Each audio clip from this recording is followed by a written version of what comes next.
Hey, Matt, beautiful, my man, and thank you so very much for being here. And you see, Matt, oftentimes I love to thank my guests for two things, and I do this so often to the point where it has become an anthem for me. So, firstly, I want to say thank you so very much, Matt, for investing in yourself. You see, you are on this platform right now because you did invest that in yourself. And oftentimes, my man, I love to make reference to the amazing mango tree. You see, some couple of months back, I was on a particular road, and just by the roadside, there was this very tall, unattractive mango tree. And I use the word unattractive because the mango tree's got no mangoes on it, and the leaves were all dry. So I just walked past it and I went my way. But you see, Matt, just recently I was on that same road, and this time around, a lot's changed about the mango tree. The mango tree caught my attention pretty good from a distance, and immediately I got the urge to move so close to it, of which I did, and it wowed me. Because now the mango tree's got a lot of mangoes on it, beautiful green leaves and healthy branches, and not just mangoes now, my man, I'm talking about ripe mangoes. It was such a lovely moment that day. I was so excited. Here is my point. The fact that you dedicated your time, energy, and resources to becoming the amazing Matt that you are today, that alone has made it really impossible for me to skip you. And that's why you see you got the request from me to be on the show because I was attracted to the fruit of all that you're doing, the impact your work is having, your philosophies, your insights, how you are offering your solutions. These stuffs are amazing.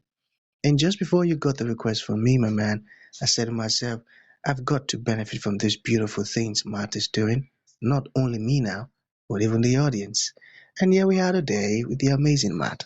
So thank you so very much for doing that yourself. And secondly, thank you for saying yes to the invite. Because if you had said nope, there was nothing Elisha could do about it. Thank you so much, my man. My pleasure. It's great to be here with you to have this conversation. And we're not too different from mango trees. We go through different seasons of our lives, and mango trees are incredible. They can live up to 300 years. They can fruit for over 40 years. And with the right conditions, the right environment, the care, nurturing the nutrients that they need, they can fruit for over a century. They are amazing. They provide fruit, they provide Yeah, shelter, they provide oxygen, and they provide beauty. exactly, my man. They're amazing. I love that. So let's get started. You see, Matt, I'm quite excited to have you on the show today for some reasons. Firstly, my interest in knowledge seeking. I believe in order for one to transition from a terrible situation to that of a beautiful one, I believe it takes the application of knowledge, quality information, and not just knowledge now, but the application of it. And you see, Matt, ever since I discovered that light in the Hebrew means knowledge and darkness means ignorance, I've been so keen to knowledge seeking because I do not want to remain in the dark. So that's going to make our conversation today very important to me and even to the listeners. The second reason why I'm excited to have the amazing Matt on the show is for the sake of the listeners. You see, Matt, we live in an age where information is as abundant as grains of sand. We've got lots of information flying out there. So these folks trust me for quality, eye-opening, and very important information, of which I am totally convinced that our conversation is going to be insightful and impactful. So, for that reason, Matt, my man, let's get started with your introduction. Talk to us about your personal or your professional journey, because right now we are just so curious. We want to know how Matt got here. Then, afterwards, I've gotten some beautiful questions for you.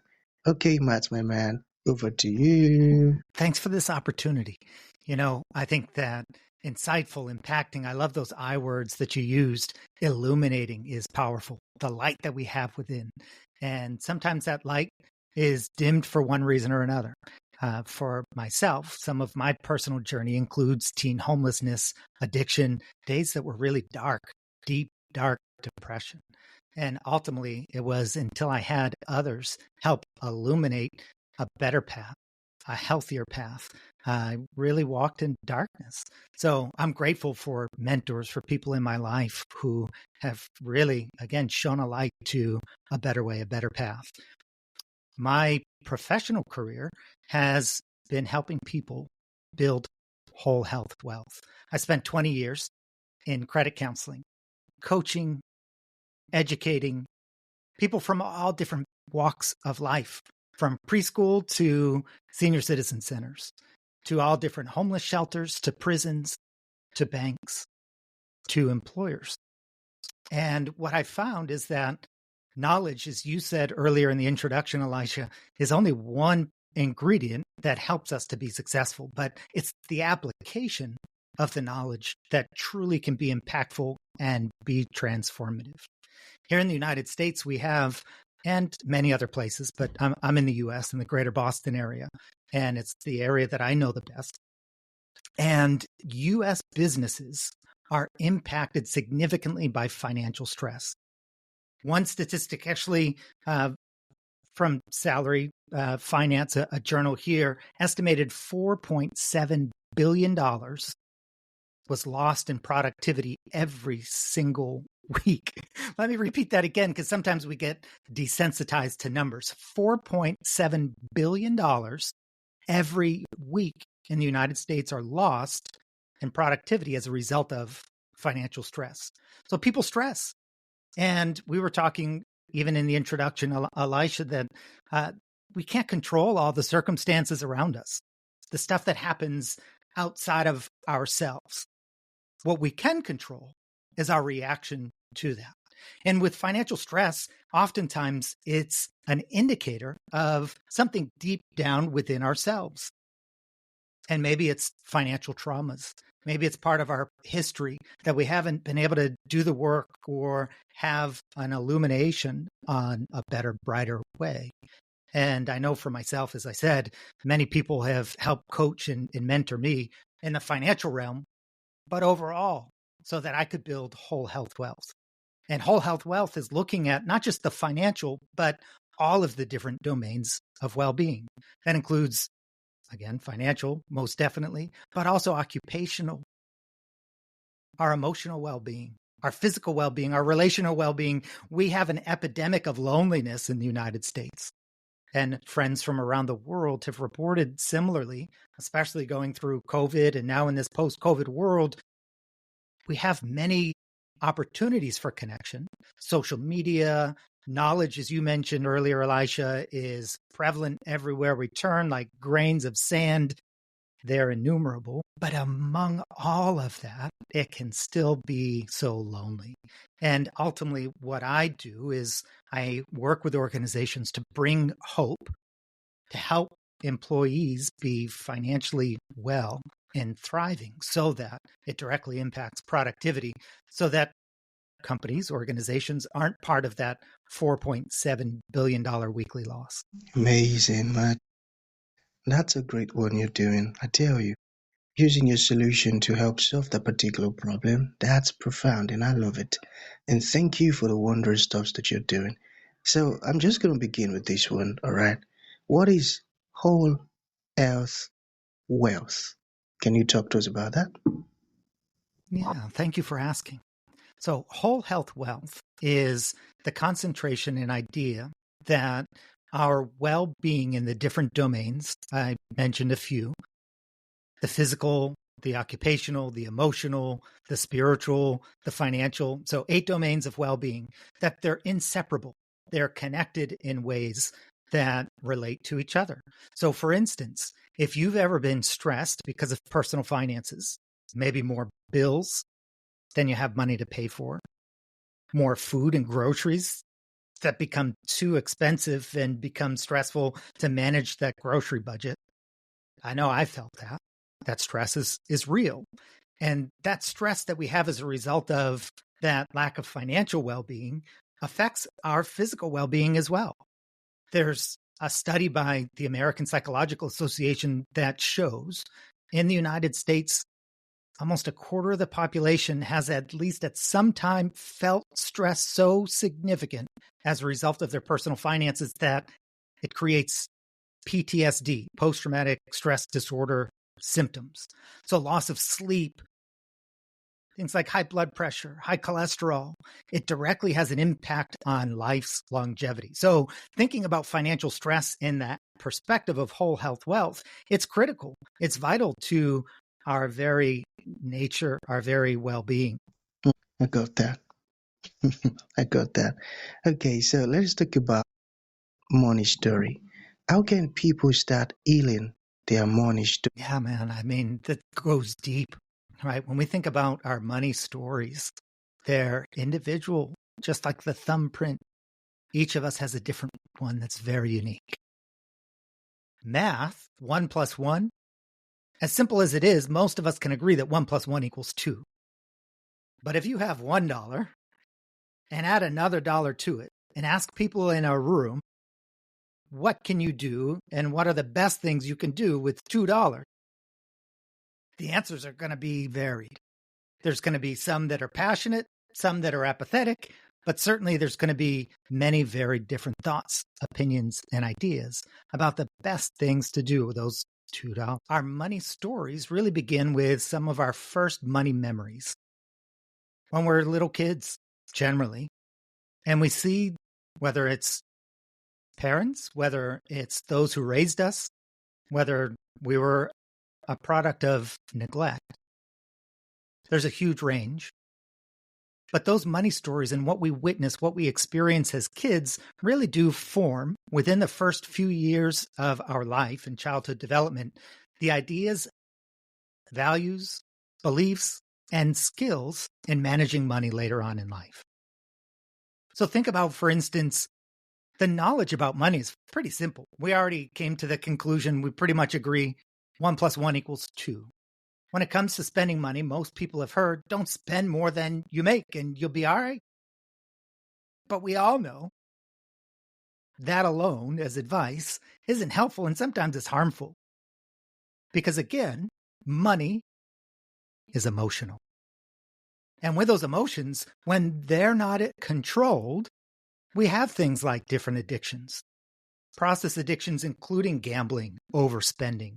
And there are in the United States places like Debtors Anonymous and Gamblers Anonymous. Without controlling our emotions, our thoughts, our feelings, and doing that work to get to the root of those thoughts and feelings, our money story ends up being written oftentimes by those outside of us. So think about marketing. A marketer's job is to convince us that we can't live without whatever it is that they're selling. The Nike commercial that sells us Reeboks is never going to exist. Adidas is never going to tell us to go and buy a different brand of sneaker because they're not trying to sell us Converses.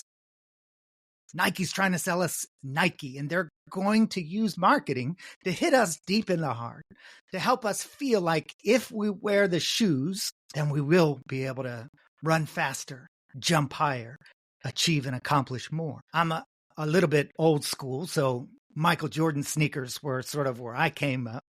And there was a commercial that really talked about Michael Jordan being Michael Jordan. He's amazing, always be a GOAT. I'm not going to get into an argument, LeBron, Curry, whatever, but I mean, Jordan was amazing no matter what. And the Nike commercial selling Jordans ultimately looked at his skills, and everybody had the conversation, it's got to be the shoes, got to be the shoes. How's he able to do that? Got to be the shoes.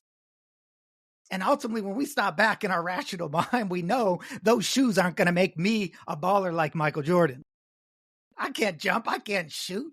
I mean, I can think it in my mind, but no matter how many pairs of sneakers I buy, I'm not going to have the skills of Jordan. I can put in the time, I can put in the reps. Michael Jordan was dropped from teams early on when he was a kid. He tried and failed and tried and failed and tried and continued to learn how he could build on those successes. And ultimately, failure wasn't of his mindset. It was every chance and opportunity helped him to grow so that he could be the best. And when we think about rewriting our money story internally, not letting marketers or other people outside of us tell us what we need to do, what we need to be, and how we need to act as we go about, and the dollars that we spend and where we spend them. But we write our own money stories so that our influence comes intrinsically and impacts the world so that we are a light that can shine a path for others to see a way to prosperity. Profound words. Now I see why you're so good at what you do. You see, I would have to listen to our conversation again and again, my man. I need to process all of this. I leave nothing behind. Okay, so we have Thanks, man. just two more I questions. appreciate it. And you know what? Let's get It's an personal a bit. ongoing All right. learning process. I mean, I've got to say, you're very when it strong comes, listening to your experiences, thanks. all that you've gone through, and you're still standing, offering your solutions to help others.